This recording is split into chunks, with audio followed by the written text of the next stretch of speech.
imagine this, is that Moses is attracted by something. Something calls to him. Okay, and so that's like a beckoning or a promise. Now, the way that that works neurophysiologically is that we're always looking for things that beckon and call as indicators of the path to treasure. Even bees do this, by the way. Like, this is very, very deeply embedded inside living creatures. And so there'll be things that call to us. Now, and attract our attention and pull us off our current path, which is exactly what happens to Moses. And this happens to him near Mount Sinai, which is the connection between the earthly and the divine. The two dimensions, right? And exactly, this vertical dimension. And so Moses pursues this thing that glimmers and gleams and compels him, and he pursues it right to the bottom. And as he gets closer and closer to the core concept, let's say, so that would be the core idea in this web of meaning, he starts to understand that he's on sacred ground.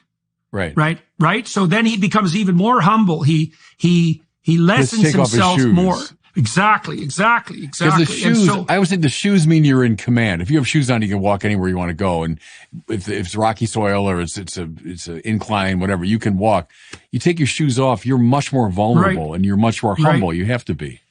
You can also feel the ground better, you know, and you can imagine that as you're approaching the sacred, you don't want to have anything between you and the sacred because you want to feel out where you're going. Okay. Well, yes, and that only happens through humility. And humus, right? You're close to the earth. So humility is not like, it's not like degradation. It's this getting close to the earth.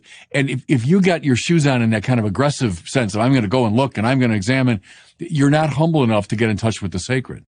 Moses allows himself to be transformed and compelled in this interaction with what calls to him.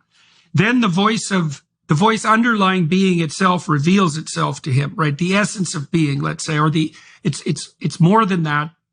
Just as the truth is not instantiated in a given truth, as you pointed out, the principle of being is not, okay, so that's what Moses gets in touch with. But then, so what's very cool there is that's also, now that he's grounded in the right place, or now that he's established a proper relationship with the transcendent and ineffable ideal, he now becomes the man who's capable of fighting against tyranny and destroying slavery. Exactly. And despite his inadequacies, right? Because he still can't speak.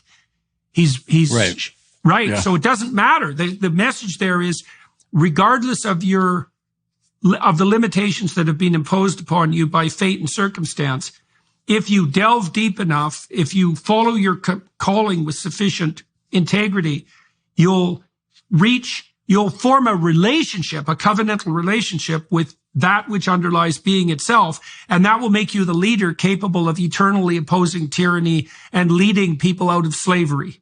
Yeah, I think all that is right. You see, you become a vehicle of love. You become a vehicle of grace. If you open yourself to the transcendent mystery, you open yourself to God, and the ego has stopped its blockage. So the ego's, is always obsessed with wealth, pleasure, power, and honor, says Aquinas. So if I got those things in the way, then my ego is seeking those all the time. And they're not bad in themselves, but they're not the summum bonum. And so when I seek all that stuff and I become addicted to them, then I block others' access to the sacred through me. So I become a block to the sacred rather than a vehicle for it.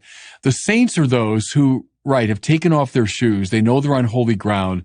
They understand, they've come to understand, and then God can act through them. And now Isaiah again, you have accomplished all we have done. That happens when you're in touch with the sacred. As long as God is construed as a competitive supreme being, that language makes no sense. I'd have to say, no, look, Lord, I'm going to do it. I'm going to accomplish it. And, thanks for your inspiration, but I'll keep you at a distance. Or at the limit, no, I want you out of the picture completely. I'm going to do it.